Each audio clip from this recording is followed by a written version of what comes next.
আল্লাহ হাইয়ুল কাইয়ুম, শুধুমাত্র মরণ নাই এই সত্তা, তিনি হচ্ছেন আল্লাহ। আমরা সৃষ্টি, আমাদের প্রত্যেকেরই মরণ আছে। মরণের সময় নির্দিষ্ট, কে কখন মারা যাবে এটা নির্ধারিত। এটার 1 মিনিটও আগ বাড়িয়ে দিত না, 1 মিনিটও পিছনে দিত নাই। এতক্ষণ যাবত আমি আলিম ক্লাসের কিছু বাচ্চাদেরকে এবং টিচারদেরকে নির্দিষ্ট করে দিতাম। 1 মিনিটও আগ বাড়িয়ে দিত না, 1 মিনিটও পিছনে দিত না। সেই হিসেবে শুনলে আমার এখান থেকে আলিম পাস করছে, তার নাম মুন্নি, কিন্তু আলিম পাস করছে। আরেকটা ছেলে তাইলে জহিরুল, সেও আলিম পাস করতে বলছে, আলিম করতেছে। অল্প বয়সেই তাই মারা গেছিল। বয়স মরার যে স্বাভাবিক বয়সটা নাই, কিন্তু মরণটা কিন্তু নির্দিষ্ট, কারণ কোন জানলাম না। স্বাভাবিক শুনতে ক্যান্সার হয়েছে তাইলে, ক্যান্সারে এখন থেকে তাই মারা গেছিল।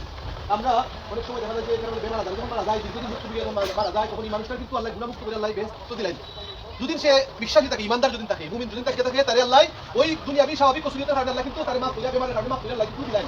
এই সে বিশ্বাস থেকে মরা, এটা একটা বড় নিয়ামত। হঠাৎ করে রাস্তাঘাটে অ্যাক্সিডেন্ট করে মরা, এটা ভালো লক্ষণ না।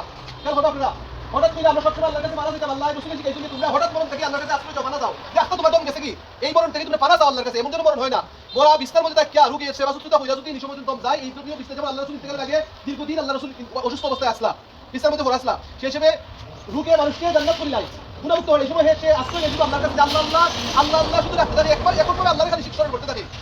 ফুলবা নাই আল্লাহ বান্দা সন্তান যদি একটা কিছু আমরা প্রথমত যারা তখন বুঝাবো যে আল্লাহ আল্লাহ বান্দা ফুলবা আল্লাহ মাফ করতা, তখন হোক আমিন। আমরা যারা